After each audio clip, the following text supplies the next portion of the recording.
안녕하세요. 비가 오는 날에도 우산이 아닌 꽃을 든 남자 딩몬입니다. 지금부터 7월 13일의 딩몬 이야기 시작할게요.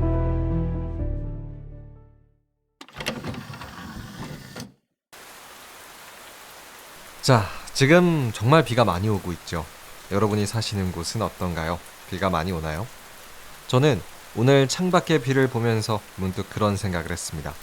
전 세계에서 가장 비가 많이 오는 곳은 어디일까? 글쎄요, 찾아봤습니다.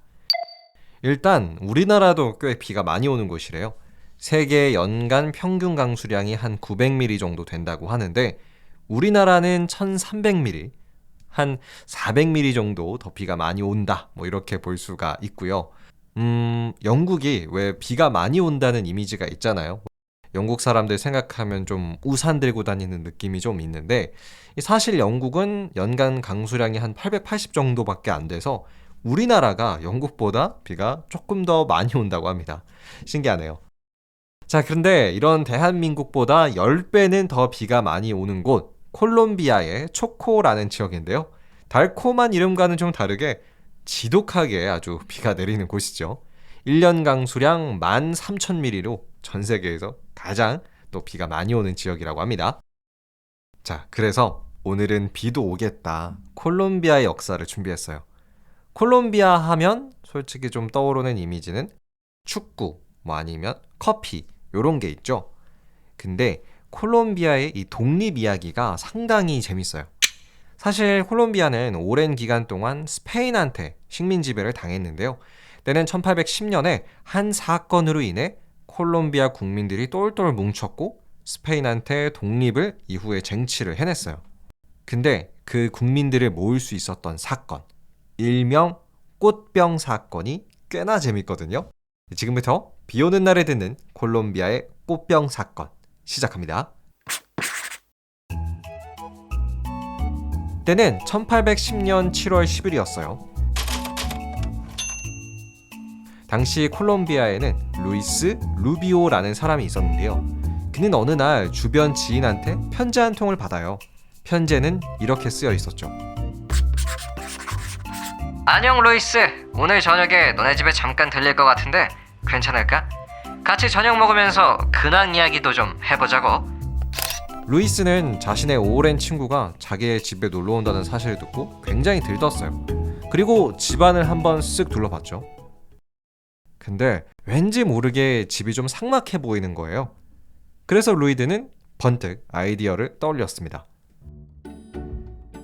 아 그래, 우리 집이 이렇게 삭막해 보이는 이유는 꽃이 없어서야. 얼른 시장에 가서 예쁜 꽃이랑 꽃병을 사와야겠다. 곧바로 루이스는 집을 나섰고요. 시장으로 달려나갔습니다. 그리고 그는 주변의 상점들을 둘러보면서 꽃집을 찾고 있었죠.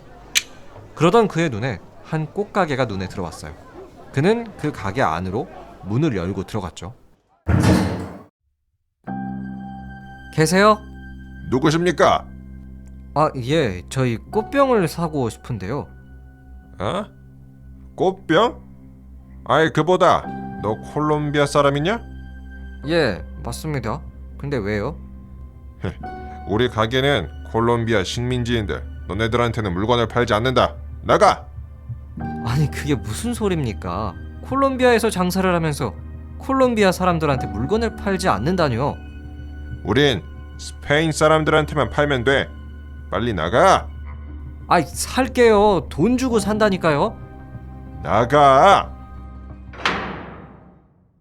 콜롬비아인 루이스, 그는 그저 친구와의 저녁 식사를 위한 꽃병을 사고 싶었을 뿐인데 스페인 꽃집 사장님은 물건을 팔기 거부했습니다. 그러자 화가 난 루이스는 다음과 같이 행동했죠. 진짜 안 판다고요? 진짜 안 판다고? 에잇! 뭐 하는 짓이야? 우리 물건을 깨버리다니! 이건 네가 자초한 일이야. 나쁜 스페인 놈들 다 우리 나라에서 나가! 루이스는 홧김에 꽃병을 바닥에 던져 깨버렸어요. 그리고 밖으로 나가 시장에 모여있는 콜롬비아 사람들한테 소리쳤죠. 더 이상 스페인 놈들에게 우리 콜롬비아의 미래를 맡기지 맙시다. 이제 콜롬비아도 독립된 나라가 되어야 합니다.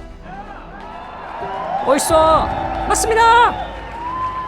바로 이 사건, 즉 꽃병 사건은 콜롬비아인들의 마음에 불을 지폈고요. 이후 이들은 대대적인 독립운동을 시작했습니다. 1810년 콜롬비아 독립운동이 본격적으로 시작이 됐고 1819년 약 9년 만에 콜롬비아는 스페인의 지배에서 벗어나 독립국가가 되었습니다. 이름하여 꽃병 사건의 완벽한 결말이었죠. 끝!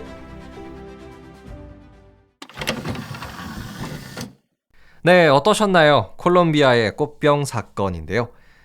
저는 다양한 역사 이야기를 또 하면서 요즘에는 이런 생각을 하게 되는 것 같아요. 나라의 큰 변화, 혹은 혁명, 전쟁, 독립, 이런 거대한 물결들은 생각보다는 또 사소한 이유로 시작이 되는구나. 대표적으로 콜롬비아의 독립도 꽃병 사건이 시발점이 되면서 시작을 했잖아요. 프랑스 혁명도 그랬던 것 같아요. 프랑스의 국민들이 좀 혁명을 해야겠다라고 결심하게 된 계기 중에 하나가 패션 때문이었다고도 하는데요. 당시 프랑스의 왕이었던 루이 15세는 이 3부에 총 3개의 신분을 한자리에 모여서 회의를 한번 했던 적이 있어요. 근데 당시 프랑스의 1신분 성직자와 2신분 귀족들은 화려한 드레스를 입고 와도 좋다라고 전달을 했었는데요. 근데 3신분이었던 평민들한테는 검정색 옷을 입고 회의에 참석을 해라 라고 얘기를 했었대요. 그래서 회의 장소에 도착한 평민들이 딱 이제 1신분과 2신분 애들이 화려한 드레스를 입고 있는 걸 보고 야, 우리를 패션에서마저도 차별을 하는구나 라는 생각을 하면서 평등한 사회를 만들기 위해 혁명을 일으켰다라는 이야기도 있습니다. 그래서 역사를 보면요, 참 사소한 일을 계기로도 거대한 변화가 등장할 수 있는 것 같아요. 여러분은 오늘의 이야기 어떻게 들으셨나요? 여러분의 생각도 댓글로 남겨주시고요. 저는 더 재미나고 유익한 이야기로 여러분과 함께 하겠습니다. 지금까지 비가 오는 날에도 우산이 아닌 꽃을 든 남자 딩몬이었습니다. 안녕히 계세요.